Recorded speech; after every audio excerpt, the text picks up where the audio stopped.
পবিত্র জুম্মার নামাজকে কেন্দ্র করে বায়তুল মোকাররম মসজিদ ও আশপাশের এলাকায় কিন্তু কঠোর নিরাপত্তা ব্যবস্থা আপনারা দেখতে পাচ্ছেন যে মূলত শুধু বায়তুল মোকাররম এলাকা নয়, আমরা যেমনটা দেখেছিলাম যে বায়তুল মোকাররমের আশপাশের প্রায় কয়েক কিলোমিটার এলাকায় কিন্তু কঠোর নিরাপত্তার ব্যবস্থা করা হয়েছে। বিশেষ করে এখানে কিন্তু বাংলাদেশ পুলিশের পাশাপাশি বাংলাদেশ সেনাবাহিনী এবং র্যাব, ডিবি সহ অন্যান্য যে আইন শৃঙ্খলা রক্ষাকারী বাহিনীর সদস্যরা রয়েছেন তাদেরকে কিন্তু আমরা দেখতে পেয়েছিলাম। এবং আমরা যেমনটি দেখেছি যে বায়তুল মোকাররম মসজিদে আজকে কিন্তু প্রবেশের ক্ষেত্রে কিন্তু যেই কঠোর নিরাপত্তা বেষ্টনী সেটি কিন্তু পার করতে হচ্ছে। এবং যেমনটা দেখেছিলাম যে আমরা আসলে যে আশপাশের সবগুলো এলাকায় প্রত্যেকটি মোড়ে মোড়ে কিন্তু আমরা দেখেছি যে সেনাবাহিনী কিন্তু তাদের যে চেকপোস্ট সেটি বসিয়েছে, বাংলাদেশ পুলিশ সদস্যরা রয়েছেন এবং তাদের পক্ষ থেকে আমরা যেমনটি দেখেছি যে জল কামানের ব্যবস্থাও রয়েছে। এবং আরেকটু বিষয় যদি জানিয়ে রাখি যে মূলত আজকে কিন্তু ফিলিস্তিনের স্বাধীনতার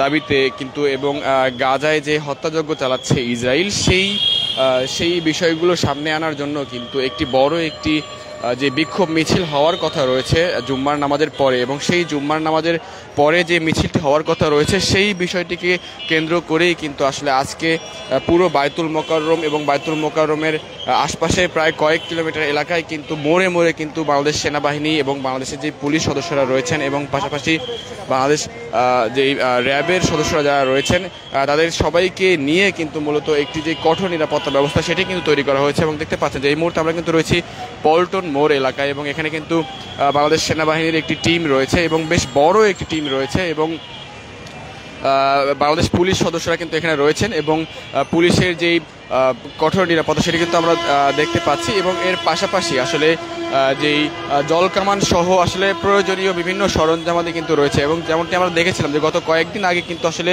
এই বায়তুল মোকাররম মসজিদের নামাজ শেষ হওয়ার পরপরই কিন্তু হিজবুত তাহরিরের সদস্যরা তারা কিন্তু একটি মিছিল নিয়ে বের হয়েছিলেন এবং এর পরবর্তীতে কিন্তু আমরা দেখেছিলাম যে গত শুক্রবারে কিন্তু যেই বিভিন্ন সময় বিভিন্ন ব্যানারে কিন্তু আমরা কিন্তু যেই অনেককে কিন্তু নানা দাবি নিয়ে কিন্তু এই বায়তুল মোকাররম মসজিদের ঠিক অপোজিট থেকে আমরা কিন্তু আন্দোলন নামতে দেখেছিলাম। এবং সেই বিষয়গুলোকে কেন্দ্র করে কিন্তু আছে কি পুরো বায়তুল মোকাররম এলাকাটা কিন্তু একেবারে প্রত্যেকটি মোড়, প্রত্যেকটি রাস্তা কিন্তু তারা কিন্তু একেবারে ব্লক করে রেখেছে। এবং যেমনটি দেখতে পাচ্ছেন যে বাংলাদেশ সেনাবাহিনীর সদস্যদেরকে কিন্তু আমরা দেখতে পাচ্ছি ঠিক এই মোড়ে যেমন একটি টিম রয়েছে ঠিক তেমনই প্রত্যেকটি মোড়ে মোড়ে কিন্তু বাংলাদেশ সেনাবাহিনী সহ বাংলাদেশ পুলিশ এবং র্যাবের সদস্যরা কিন্তু রয়েছেন। এবং যেই মসজিদ পরবর্তী যে মিছিলটি হওয়ার কথা রয়েছে সেই মিছিলটি মূলত আসলে যাতে করে কোনো ধরনের কোনো অপ্রীতিকর ঘটনা যাতে না ঘটে সেই বিষয়গুলো মাথায় রেখেই কিন্তু মূলত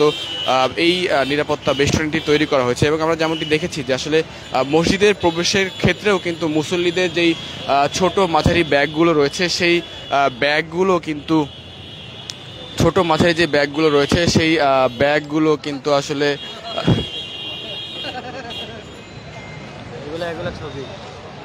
সেই ব্যাগগুলো কিন্তু চেকিংয়ের মাধ্যমে কিন্তু একেবারে ভেতরে প্রবেশ করানো হচ্ছে। দর্শক, আমরা ক্ষণে ক্ষণে আপনাদের সঙ্গে যুক্ত হব এবং দেশের সকল খবর সবার আগে পৌঁছে দেওয়ার চেষ্টা করবো। এতক্ষণ আমাদের সঙ্গে যুক্ত থাকার জন্য সবাইকে ধন্যবাদ জানাচ্ছি। তবে যে বিষয়টি আসলে জানাতে হয় যে আসলে আমরা যেমনটি শুনেছি যে মসজিদে বায়তুল মোকাররম মসজিদে নামাজ শেষ হওয়ার পরে কিন্তু আসলে একটি বড় একটি গণজামায়াত হওয়ার কথা রয়েছে এবং সেখানে আসলে ফিলিস্তিনের পক্ষে এবং ইসরায়েলের বিপক্ষে, অর্থাৎ ইসরায়েলের যে গণহত্যা সেই গণহত্যাগুলো তুলে ধরে মূলত একটি মিছিল হওয়ার কথা, বিক্ষোভ মিছিল হওয়ার কথা রয়েছে। এবং সেই বিক্ষোভ মিছিলকে কেন্দ্র করেই মূলত এই নিরাপত্তা বেষ্টনী তৈরি করা হয়েছে। এবং দেখতে পাচ্ছেন যে সেইখানে আইন শৃঙ্খলা যে পরিস্থিতি সেটি নিয়ন্ত্রণে রাখতে কিন্তু মূলত বাংলাদেশ পুলিশের পাশাপাশি বাংলাদেশ সেনাবাহিনীর র্যাব সহ অন্যান্য আইন শৃঙ্খলা রক্ষাকারী বাহিনীর সদস্যরা রয়েছেন। দর্শক, বায়তুল মোকাররম এলাকা থেকে আপনাদের সঙ্গে যুক্ত ছিলাম আমি জায়েদ হোসেন মিশু। আমরা ক্ষণে ক্ষণে আপনাদের সঙ্গে যুক্ত হব এবং দেশের সকল খবর সবার আগে পৌঁছে দেওয়ার চেষ্টা করবো। এতক্ষণ আমাদের সঙ্গে যুক্ত থাকার জন্য সবাইকে ধন্যবাদ জানাচ্ছি।